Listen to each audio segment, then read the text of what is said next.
नमस्कार साथियों, स्वागत है हमारे चैनल में। आज मार्केट का परफॉर्मेंस बहुत शानदार रहा और उसकी कई वजह रही, जिनके कारण ये मार्केट ने आज अच्छा परफॉर्म करा। अगर आप सेक्टर वाइज देखेंगे और इंडेक्स वाइज देखेंगे, तो सब में लगभग पॉजिटिव ग्रोथ थी और इसी पे हम मार्केट अपडेट के साथ शुरू करेंगे। फिर आपको बताएंगे कि किसने मार्केट को लेकर प्रिडिक्शन किया है और क्या टारगेट दिया है निफ्टी को लेकर। किस बैंक ने या किस इन्वेस्टर बैंक ने भारतीय मार्केट को लेकर अपने जो विचार हैं वो अपग्रेड किए हैं, क्योंकि अभी तक जहां लास्ट ईयर ये कहा था कि मार्केट का कोई रिटर्न्स नहीं आएगा, कोई रिटर्न जनरेट नहीं होगा, परफॉर्मेंस नहीं आएगी। अब उन्होंने अपने भारत के क्रेडिट रेटिंग में बढ़ोतरी की है। उन्होंने ये बताया कि किस तरीके से भारत का मार्केट अब बढ़ने के चांस हैं और परफॉर्मेंस रहेगा। उनकी रेटिंग पे बहुत कुछ डिपेंडेंसी करती है मार्केट का परफॉर्मेंस आउटकम होता है। तो हम फिलहाल मार्केट अपडेट से शुरुआत करेंगे, फिर आपको बताएंगे वन बाय वन कि किसने मार्केट को लेकर अपडेट्स दिए हैं और अमेरिका के मार्केट्स को लेकर क्या अपडेट है। क्या अमेरिका का मार्केट गिरने वाला है? क्योंकि अगर अमेरिका का मार्केट गिरता है तो उसका इम्पैक्ट सबसे ज्यादा भारतीय मार्केट पर पड़ता है। देखिए, हालांकि ऐसा नहीं है कि केवल भारत का मार्केट गिरेगा, लेकिन अगर अमेरिका का मार्केट 20 से 25% गिरता है तो 5 से 10% गिरने के चांसेस भारत के मार्केट के भी होंगे। ग्लोबली सभी मार्केट गिरेंगे, सभी पे इम्पैक्ट पड़ेगा, लेकिन भारत पे भी पड़ेगा। हालांकि उतना नहीं पड़ेगा, क्योंकि भारत की तरफ से कई ऐसे स्टेप उठा लिए गए हैं मार्केट को लेकर कि आने वाले दिनों में अगर अमेरिका के मार्केट टूटता है, क्योंकि देखिए ये ऑब्वियसली बात है, ऐसा तो होना ही है, क्योंकि मार्केट वहां का बहुत ज्यादा ओवर वैल्यूड है और ओवर वैल्यूड मार्केट को एक ना एक दिन गिरना होता है।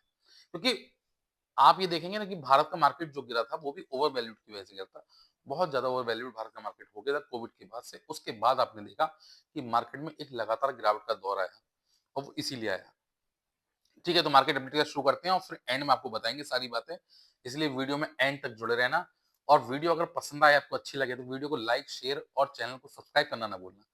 ठीक है, शुरुआत करते हैं मार्केट अपडेट के साथ। आज मार्केट ने शानदार परफॉर्मेंस करते हुए सेंसेक्स ने 319 अंक की छलांग लगाई। लगभग 83,553 पे सेंसेक्स बंद हुआ है और निफ्टी 50 ने करीबन 82 पॉइंट की छलांग लगाई, 25,574 पे बंद हुआ है। निफ्टी मिड कैप ने 100 पॉइंट की छलांग लगाई, 22,116 पे 26 पे बंद हुआ है। निफ्टी स्मॉल कैप में मामूली गिरावट रही, मतलब गिरावट ना कहें इसे। ठीक है, पॉइंट एक पॉइंट की भी नहीं थी पूरी पूरी गिरावट। ठीक है, तो ठीक था लगभग परफॉर्मेंस। 17,019 पे बंद हुआ है। निफ्टी माइक्रो ने 87 पॉइंट की गिरावट आई, 23,460 पे बंद हुआ है। अगर सेक्टर वाइज बात करें, हम लोग ये इंडेक्स की बात की, इंडेक्स में परफॉर्मेंस अच्छा गया। सेक्टर की बात करें तो सेक्टर में निफ्टी आईटी ने 570 पॉइंट की बढ़ोतरी रही, लगभग 2.25% के आसपास, 35,688 पे बंद हुआ है। अगर निफ्टी डिफेंस की बात करें तो 115 पॉइंट की बढ़ोतरी रही, लगभग 1.5% के आसपास, 8,073 पे बंद हुआ है। निफ्टी फार्मा की बात करें तो 210 पॉइंट की बढ़ोतरी रही, 22,379 पे बंद हुआ है। निफ्टी कंज्यूमर ड्यूरेबल की बात करें तो 144 पॉइंट की बढ़ोतरी रही, 37,761 पे बंद हुआ है। निफ्टी ऑटो की बात करें तो 80 पॉइंट की बढ़ोतरी रही, 26,859 पे बंद हुआ है। निफ्टी बैंक की बात करें तो 60 पॉइंट की बढ़ोतरी, 57,937 पे बंद हुआ है। निफ्टी मेटल की बात करें 57 पॉइंट की बढ़ोतरी, 10,448 पे बंद हुआ, 84 बंद हुआ है। निफ्टी कंजप्शन की बात करें तो उसमें 28 पॉइंट की गिरावट रही है। निफ्टी एफएमसीजी में 102 पॉइंट की गिरावट रही। निफ्टी इंफ्रा की बात करें अगर हम तो 27 पॉइंट की बढ़ोतरी, 9421 पे बंद हुआ है। निफ्टी कमोडिटीज की बात करें, 17 पॉइंट की बढ़ोतरी रही, इसमें 9295 बंद हुआ। मतलब ओवरऑल इंडेक्स ने परफॉर्मेंस अच्छा दिया है और जो मेटल 2-3 दिन से गिरा था उसने भी रिकवर किया है। मार्केट ने सेक्टर वाइज बहुत अच्छा परफॉर्मेंस किया है और इसकी देखिए, क्योंकि अभी 2-3 दिन से मार्केट गिर रहा था तो उसका भी रिकवर होना। मार्केट तो देखिए, मैंने आपको बताया मार्केट का सिद्धांत है। जो लोग मार्केट से बहुत समय से जुड़े हुए हैं वो जानते हैं इन चीजों को, इसीलिए वो लॉन्ग टर्म में इन्वेस्ट करते हैं। क्यों? क्योंकि मार्केट अगर आज गिरेगा, कल गिरेगा, परसों गिरेगा तो नेक्स्ट डे बढ़ेगा। ये विश्वास रखिए मार्केट पे कि मार्केट जो है वो आज गिरेगा तो कल बढ़ना है।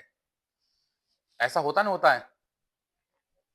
देखिए क्या होता है ना कि आपने एक बात देखी होगी कि जब-जब आपको सफलता मिलनी होती है, तो आप क्या करते हैं कि आप आज मेहनत करते हैं, आज आपको सफलता नहीं मिली, कल मेहनत करते हैं, कल भी सफलता नहीं मिली, लेकिन तीसरे दिन जब आपको सफलता मिलनी होती है, उससे पहले आप हाथ-पाँव छोड़ देते हैं।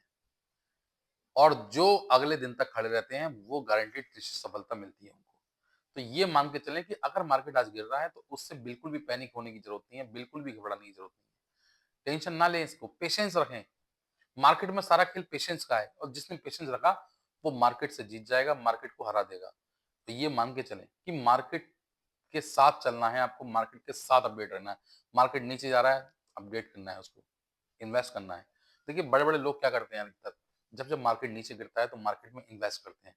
अपॉर्च्युनिटी होती है उसको भुनाते हैं वो, क्योंकि नीचे जाएगा तभी तो ऊपर आएगा और नीचे जाने पे मौका मिलता है आपको इन्वेस्ट करने का, तभी तो आपको रिटर्न जनरेट होगा अच्छा। तो ये सारी चीज़ आपको समझनी है, जब तक आप ये समझेंगे नहीं, तब तक आप एक अच्छा पोर्टफोलियो जनरेट नहीं कर पाएँगे।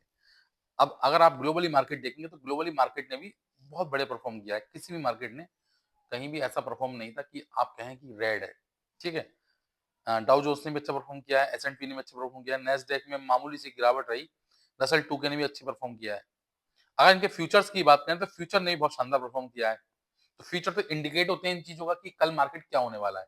तो फ्यूचर ने परफ़ॉर्म किया इसका मतलब आज रात, ये आज रात जो आज तारीख है 10, तो आज रात जो मार्केट वहाँ खुलेगा क्योंकि हमारे यहाँ तो रात होगी, वहाँ दिन होगा।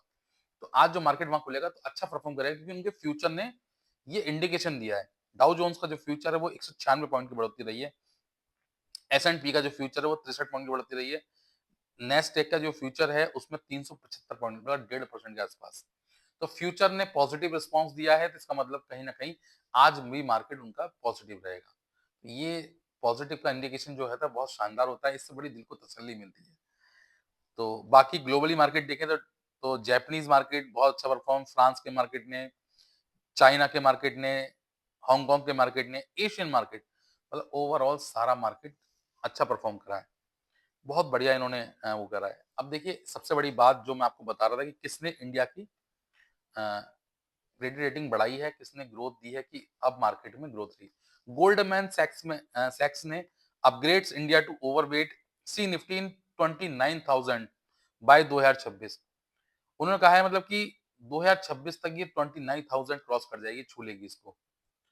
तो अच्छा वो है अभी तक क्योंकि जब आपको ध्यान होगा लास्ट ईयर जब सितंबर से मार्केट टूटना शुरू हुआ था, तो उसके बाद उन्होंने भारत की तरफ काफ़ी नेगेटिव रिस्पॉन्स दिया था अपना। उन्होंने कहा था कि अब जो है, भारत के मार्केट से रिटर्न नहीं जनरेट होगा। क्यों? क्योंकि भारत का मार्केट बहुत ज़्यादा ओवर वैल्यूड है और उसकी वजह से मार्केट में गिरावट निरंतर आएगी।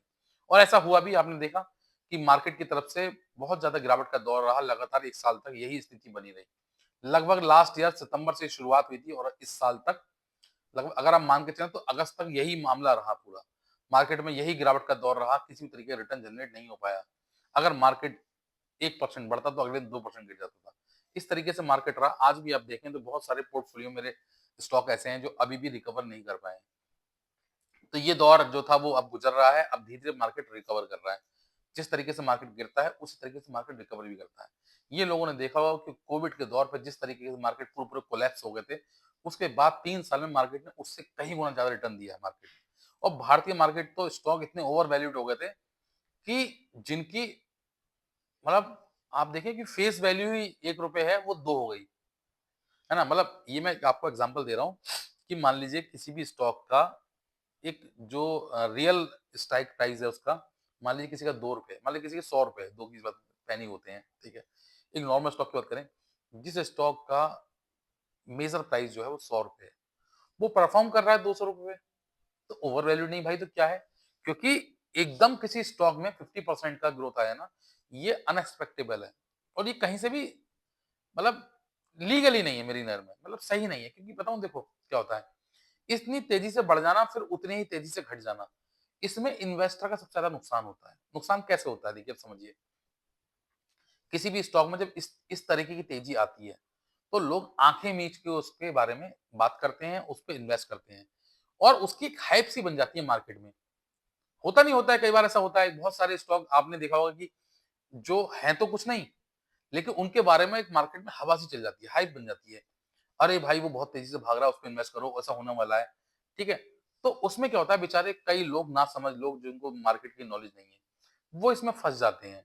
जो समझदार हैं बेचारे वो तो उसको वो जानते हैं मार्केट में कि किस तरीके से हाइप बनाई जाती है और किस तरीके से रिटर्न जनरेट करना है, तो वो तो अपने एंट्री लेके एग्ज़िट करके निकल जाते हैं। लेकिन बेचारे जो नासमझ हैं, जिनको मार्केट की नॉलेज नहीं है, जिनको अपडेट्स नहीं है मार्केट के, जिनको ये नहीं पता कि ह्यूमर क्या होता है, किस तरीके से रूमर अपडेट किया जाता है किसी स्टॉक के लिए, किस तरीके से पेड प्रमोशन के द्वारा ये सब चीज़ें फैलाई जाती हैं। तो ये जो इससे अनभिज्ञ है, अनजान है, वो इसमें आके फँस जाता है। तो ये चीज़ आपको समझनी पड़ेगी कि किस तरीके से आपको इसमें एंट्री और एग्ज़िट करना है। तो गोल्डमैन सैक्स ने इस समय अपग्रेड कर दिया है भारतीय मार्केट को लेकर कि मार्केट का परफॉर्मेंस अब अच्छा होने वाला है। तो ये भारत के लिए बहुत पॉज़िटिव है और ऐसा मान के चलें कि आने वाला समय भारतीय मार्केट के लिए बहुत शानदार रहेगा, बहुत बढ़िया रहेगा। अब लेकिन सबसे बड़ी जो मेजर प्रॉब्लम आ रही है, वो आ रही है यूएस के साथ। यूएस के साथ जो दिक्कत वो सामना भारत को करना पड़ा है टैरिफ को लेके, वो जब तक सॉल्व नहीं होगा, तब तक मार्केट के साथ ये दिक्कत रहेंगी। क्योंकि यूएस ने अब एक नई बात कह दी है। देखिए डोनाल्ड ट्रम्प मैंने कहा कि जब तक रहेंगे लाइमलाइट में रहेंगे, कोई उनको इस जो टेलीविज़न है मतलब जो कैमरा है, उस कैमरे से उनको कोई दूर नहीं कर सकता। देखिए एक तो हमारे मोदी जी हैं, देश के प्रधानमंत्री, उनके बारे में लोग ऐसा कहते हैं कि वो उनको कोई भी बहुत देर तक लाइमलाइट से दूर नहीं कर सकता। ऐसा कोई दिन जाता नहीं जिस दिन मोदी जी चैनल पे ना आते हों। ऐसे ही उनसे ही इंस्पिरेशन मुझे ऐसा लगता है कहीं न कहीं डोनाल्ड ट्रम्प ने हमारे मोदी जी से ही इंस्पिरेशन लिया है। और आप देखें कि 1 साल में आज तक किसी भी देश के राष्ट्रपति की इतनी बात नहीं होगी जितनी डोनाल्ड ट्रम्प की हुई है। तो इससे पहले अगर किसी की बात हुई होगी तो वो सिर्फ भारतीय प्रधानमंत्री हैं नरेंद्र मोदी जी, जिनके बारे में पूरे विश्व में बात हुई है। अगर उसके बाद हम किसी की बात करें तो डोनाल्ड ट्रम्प हैं जिनकी पूरे साल चर्चा में रहे हैं। हर बार जब-जब लगता है उनको कि मुझे लोग भूल रहे हैं, तब तक वो कुछ नया कर देते हैं। इस बार वो नया लेके आए हैं जिससे भारत में देखिए हालाँकि क्या सस्ता क्या झूठ था ये पता नहीं। जैसे भारत की तरफ से कभी एक बार बीजेपी सरकार की तरफ से ये कहा गया था कि काला धन आएगा तो हर किसी के खाते में 15 लाख आएँगे। है ना? तो इसी तरीके से डोनाल्ड ट्रम्प ने भी एक बात कह दी है। अब उन्होंने काले धन को लेके तो नहीं की है, उन्होंने टैरिफ को लेके की है। उन्होंने कहा है कि ये टैरिफ से जो पैसा अर्जित हो रहा है, जो पैसा आ रहा है, वो हम अब सबको तो नहीं देंगे मतलब जिनका भी जिनको लगता है कि हाँ, जो मिडल क्लास हैं, जो उनको गरीब लगते हैं, उसको वो $2000 देने वाले हैं। ऐसा उन्होंने कहा है कि टैरिफ से जो इनकम होगी उससे हम $2000 डॉलर प्रति अमेरिका को व्यक्ति को देंगे। अब कितना सच है, कितना कहा है, नेताओं की बातों पे भरोसा हम करने छोड़ दिया है। क्योंकि भारत की जब से हमने वो देखा है कि किस तरीके से लोग ऐसी-ऐसी कहानी बता देते हैं कि लोग उस पे विश्वास करके आँखें मीच लेते हैं बिल्कुल। तो ऐसा ही डोनाल्ड ट्रम्प ने कहा है, अब डोनाल्ड ट्रम्प कहाँ तक सच बोल रहे हैं, कहाँ तक नहीं झूठ बोल रहे हैं, ये आने वाला समय बताएगा। 3 साल का पीरियड है उनके पास। इन 3 साल में वो क्या कर देते हैं, क्या नहीं कर देते, ये आने वाला समय बताएगा। क्या वो हर अमेरिकी व्यक्ति को $2000 दे पाएँगे या नहीं दे पाएँगे? और नहीं दे पाएँगे तो फिर इस तरीके के बयान क्यों दे रहे हैं? क्योंकि अमेरिका में आज तक इस तरीके की बातें आपने सुनी नहीं होंगी। अमेरिका के अगर प्रेसिडेंट ऐसी बातें कर रहे हैं तो उनको देना पड़ेगा, ठीक है? तो अब देखते हैं कि आने वाले समय में क्या वो प्रति 2000 प्रति डॉलर प्रति व्यक्ति अमेरिका को दे पाते हैं, नहीं दे पाते। दूसरी चीज़ उनके साथ जो दिक्कतों का सामना हो रहा है, क्योंकि उनकी जीडीपी ग्रोथ दिन-ब-दिन कम होती जा रही है। लगभग 2% से नीचे उनकी जीडीपी ग्रोथ चल रही है, 1.5% के आस-पास और आने वाले समय में भी वही होना है क्योंकि मार्केट की जो डिमांड है, वो है रेट कट की और रेट कट का मुझे चांसेस लग नहीं रहे क्योंकि उनकी इन्फ्लेशन जो है 3% पे स्टेबल है। वो उससे बिल्कुल भी नीचे नहीं जा रही और अगर वो नीचे नहीं जाती है, तो रेट कट को होना मुश्किल है। अगर इन्फ्लेशन ऊपर बढ़ती है, तो और ज़्यादा दिक्कत का सामना हो जाएगा। तो ये सारी चीज़ें उनको लग रहा है क्योंकि उनके यहाँ जो इंटरेस्ट रेट है वो 3.75% है, मतलब 4% से नीचे है। तो ये देखिए ये उनको कहीं न कहीं नेगेटिव इंडिकेशन दे रहा है। क्योंकि अगर रेट कट नहीं होता मार्केट के लिए तो मार्केट के लिए बहुत ज़्यादा प्रॉब्लम होगी। ऊपर से दूसरी तरफ जो अनएम्प्लॉयमेंट का डाटा है अनएम्प्लॉयमेंट जो उनका बढ़ रहा है, उससे भी उनको प्रॉब्लम हो रही है। बहुत सारी दिक्कत उनको सामने की तरफ हो रही है। क्योंकि उन्होंने डोनाल्ड ट्रम्प ने तो एक चीज़ कह दी है, बहुत अच्छा रोड मैप तैयार कर दिया। उन्होंने कह दिया है कि आने वाले 10 साल के अंदर हम 2.6 ट्रिलियन 2.6 ट्रिलियन का जो कर्जा लेते हम, वो हम नहीं लेंगे। क्यों? टैरिफ की वजह से। इतनी इनकम हमें टैरिफ से हो जाएगी। मतलब 2.6 ट्रिलियन की इनकम उनको टैरिफ से हो जाएगी। अब उनको ये कौन समझाए कि टैरिफ से जो इनकम हो रही है, इसका सीधा-सीधा इफेक्ट जो पड़ रहा है, वो तो उन्हीं के लोगों पर पड़ रहा है। भाई ये कोई भारतीय कंपनियों पे या विदेश से आई हुई कंपनियों पे थोड़ा असर पड़ रहा है इसका। सॉरी, अगर हमारा प्रोडक्ट वहाँ महँगा बिक रहा है, तो इसका पे कौन कर रहा है? भाई कंज्यूमर कौन है? कंज्यूमर अमेरिकी नागरिक है और ये पैसा किसको देना पड़ रहा है? अमेरिकी नागरिक को देना पड़ रहा है। ये भारतीय कंपनी को थोड़ी देना पड़ रहा है। भाई भारत के साथ इतना ही तो दिक्कत हो सकती है कि भारत का प्रोडक्ट वहाँ कम बिकेगा। लेकिन जितना भी बिकेगा उसका पैसा कौन देगा? उसका पैसा अमेरिका देगा। ये 2.6 ट्रिलियन जो उन्होंने आंकड़े बना के दे दिए हैं लोगों को और जो उन्होंने कह दिया कि 2000 यूएस डॉलर हम प्रति व्यक्ति अमेरिका को देने वाले हैं। ये किसके पास से लेके किसको दे रहे हैं? मतलब ये तो मुझे लगता है मोदी जी से भी एक कदम आगे निकल गए।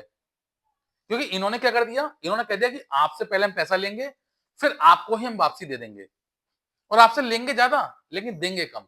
ये स्ट्रेटेजी बहुत बढ़िया रही इनकी डोनाल्ड ट्रम्प की। अब इसको अमेरिकी नागरिक समझ पाते हैं, नहीं समझ पाते, ये देखना होगा। क्योंकि अमेरिका की जो जनता है, कहते हैं बहुत पढ़ी लिखी जनता है, बहुत होशियार जनता है, और वो इन सब चीजें प्रपंचों में पढ़ती नहीं है। क्या अमेरिका की जनता इन चीजों को समझ पाएगी कि डोनाल्ड ट्रम्प ने जिस तरीके का एक शिगुफा छोड़ दिया है, एक मजाक कर दिया है अमेरिकी नागरिकों के साथ, क्या वो इसे समझ पाएंगे? क्यों? क्योंकि जिस तरीके का यूएस डॉलर ने 2000 यूएस डॉलर देने की उन्होंने घोषणा की है, ये किसके पास से पैसा लिया जा रहा है? ये किसको दिया जाएगा?